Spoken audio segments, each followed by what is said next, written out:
Bharatiya Janata party ప్రభుత్వం వైఫల్యం స్పష్టంగా కనిపిస్తున్నా ఈరోజు ఈ రాష్ట్ర ప్రభుత్వాన్ని ఈరోజు బదనం చేసేటువంటి కార్యక్రమం చేయడానికి కూడా మీ సందర్భంగా తప్పుపడుతూ ఈ అసెంబ్లీ సమావేశాలు ప్రజాస్వామ్యయుత పంతాలో అందరికీ అవకాశాలు ఇచ్చి నడిపేటువంటి కార్యక్రమం ఈరోజు మొదలు కాబోతున్న మాట సందర్భంగా నేను తెలియజేస్తా ఉన్నాను. పత్రికా మీడియా సోదరులకు నమస్కారాలు. ఈరోజు కేంద్ర ప్రభుత్వం ఏప్రిల్లో 1,70,000 టన్నులు ఇవ్వవలసింది 1,21,000, 1,60,000 టన్నుల బదులు మేలో 80,000 టన్నులు, జూన్లో 1,70,000 బదులు 90,000 టన్నులు, జూలైలో యూరియా కొరత 160 టన్నుల బదులు 1,43,000 టన్నులు, ఈ ఆగస్టులో 1,70,000 టన్నుల బదులు 82,000 టన్నులే ఇచ్చి ఒక చాతగాని దద్దమ్మల లెక్క రాష్ట్ర ప్రభుత్వ వైఫల్యమని చెప్పడం సిగ్గుసేటైనటువంటి విషయం. ఈరోజు యూరియా కొరత రావటానికి కారణం బీజేపీ కేంద్ర ప్రభుత్వమే. ఇక్కడ బీజేపీ ఎంపీలు ఎమ్మెల్యేలు కేంద్ర మంత్రులే కారణమని ప్రజలు గమనించవలసిందిగా నేను కోరుతున్నాం. మీకు నిజాయితీ ఉంటే అలాట్మెంట్ ప్రకారంగా యూరియా తెప్పియండి, ఈ ప్రభుత్వానికి ఇవ్వండి.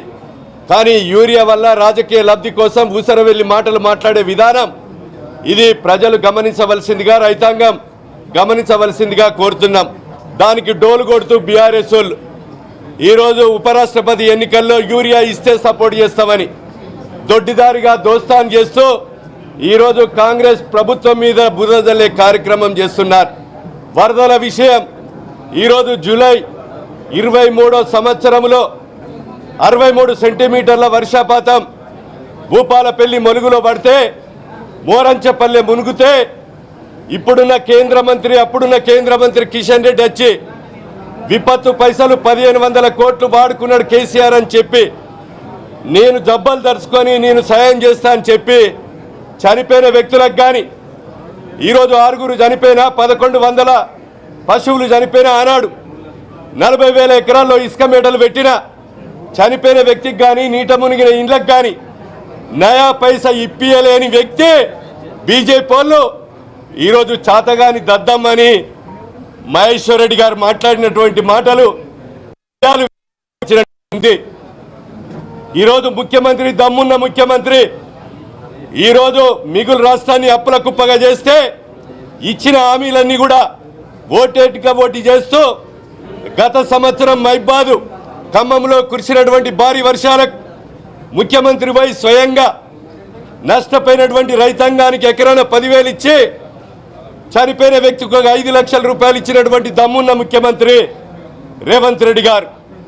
ఆనాడు కేంద్ర మంత్రిగా నువ్వు ఇచ్చినటువంటి మాటలు ఏదైతే చెప్పావో నయా పైసా సాయం చేయలేని కేంద్ర మంత్రి కిషన్ రెడ్డి గాని ఆ రోజు ఉన్నటువంటి ప్రభుత్వం అని సందర్భంగా తెలియజేస్తూ ప్రజలు గమనించాలి.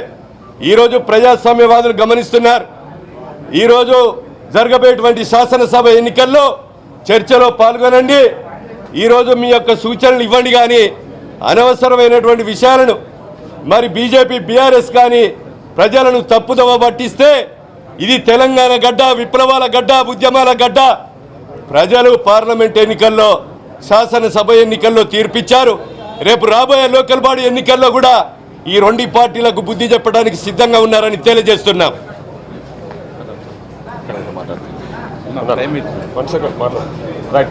ఈరోజు అసలు విషయాలు బయటకు వస్తున్న మన తరుణంలో బీఆర్ఎస్ పార్టీ ముసలి కన్నీరు గారుస్తూ అసలు విషయాన్ని పక్కదో పట్టించడానికి యూరియాపై దొంగ నాటకాలు ఆడుతూ ఉదయం ప్లాకార్డ్స్ ప్రదర్శన చేస్తూ అసలు యూరియా కొరతకు కారకులైన బీజేపీ వాళ్ళ గురించి ఒక్క మాట మాట్లాడకుండా కాంగ్రెస్ పార్టీ మీద దుమ్మెత్తిపోసే ప్రయత్నం ఈరోజు బీఆర్ఎస్ పార్టీ చేస్తూ ఉంది.